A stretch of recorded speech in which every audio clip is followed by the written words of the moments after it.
Bismillahirrahmanirrahim. Alhamdulillah wassalatu wassalamu ala Rasulillah. Amma ba'd. Materi yang ketiga dalam penjelasan al-waraqat dengan metode tasjir ini. Dan kita masuk ke materi tentang pembagian al-kalam menjadi haqiqah wa majaz, hakikat dan majaz. Ini adalah salah satu dari pembahasan ilmu usul fikih. Kalam, ungkapan itu ada yang al-haqiqah. Fal-haqiqatu, hakikat definisinya adalah ma baqiya fil istimali ala maudu'ihi. Ma baqiya fil istimali ala maudu'i. Yang masih tetap, yang masih penggunaannya itu masih tetap sesuai dengan kalimat tersebut diperuntukkan untuk apa. Jadi sesuai dengan peruntukan asalnya. Ada yang mengatakan ini versi yang lain, definisinya ma ustu'mila fi mastuliha alaihi minal mukhatabah. Yang masih digunakan, suatu lafaz yang digunakan sesuai dengan istilahnya. Jadi istilah ini untuk apa? Pada saat berbicara. Jadi maksudnya adalah walaupun sudah tidak bentuk aslinya, tapi ini sudah menjadi istilah. Contohnya misalnya sholat. Sholat secara bahasa artinya doa. Tapi karena sudah menjadi istilah, sholat ya gerakan itu yang dimulai dengan takbir, takbiratul ihram, diakhiri dengan salam. Nah itu juga hakikat. Dan para ulama mengatakan hakikat ada tiga. Ada hakikat lugawiyah, yaitu secara bahasa masih penggunaan asalnya. Misalkan al-asad, singa. Ya maksudnya adalah binatang buas. Singa binatang buas, beneran binatang. Itu hakikat. Kemudian ada hakikat syariah, contohnya sholat tadi. Kemudian ada hakikat urfiyah. Hakikat secara urf, ya, suatu adat masyarakat tertentu. Ya, di sini. Lugawiyah, wa imma syariah, wa imma urfiyah. Tapi sebelumnya kita akan bahas dulu al-majaz. Al-majaz. Lawan dari hakikat adalah majaz. Lawan dari hakikat adalah majaz. Majaz adalah ma tujawwiza bihi an maudu'ihi. Ma tujawwiza an maudu'ihi. Maksudnya yang sudah melewati penggunaan aslinya. Sudah digunakan untuk sesuatu yang lain. Bukan penggunaan asal dari kata tersebut.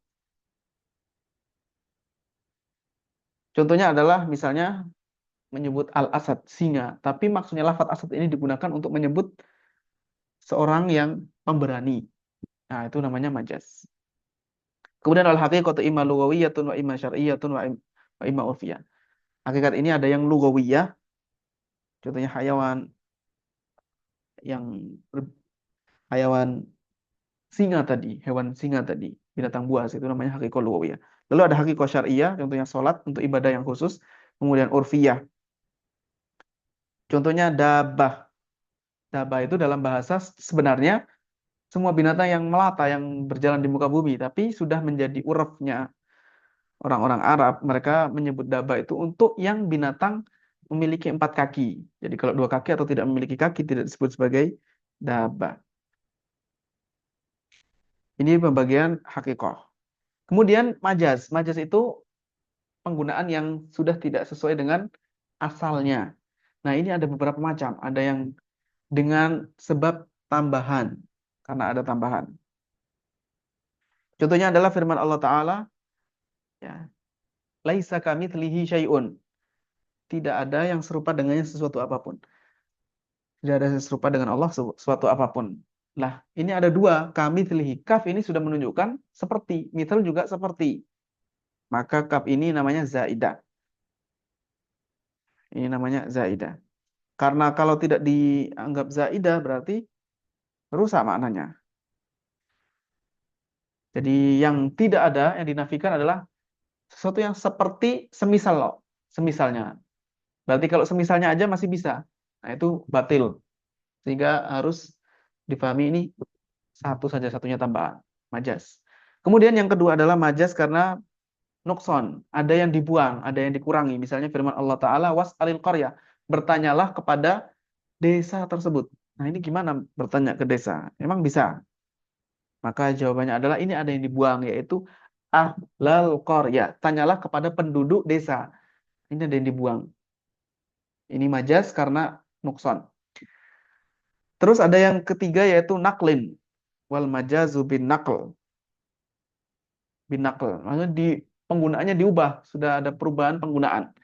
Contohnya kal ghaiti fi ma yakhruju minal insan.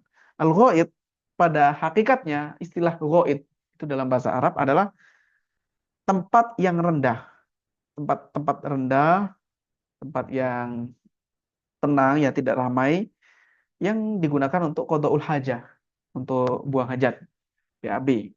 Itu penggunaan aslinya, tetapi kemudian sudah diganti. Orang-orang Arab mengganti, sudah memahami ghaid itu sesuatu yang keluar dari manusia, kotorannya. Itu menjadi ghaid, padahal aslinya adalah tempatnya.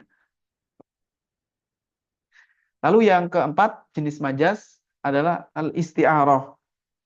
Majas isti'arah. Contohnya firman Allah Azza wa Jal, jidaran yuridu ayyan qadda. Jidaran yuridu ayyan qadda. Suatu dinding, tembok gitu, tembok yang hendak. Nah, ini apakah tembok memiliki kehendak, keinginan? Jawabannya enggak, ini hanya isti'arah saja. Digambarkan seolah-olah dia adalah makhluk hidup manusia.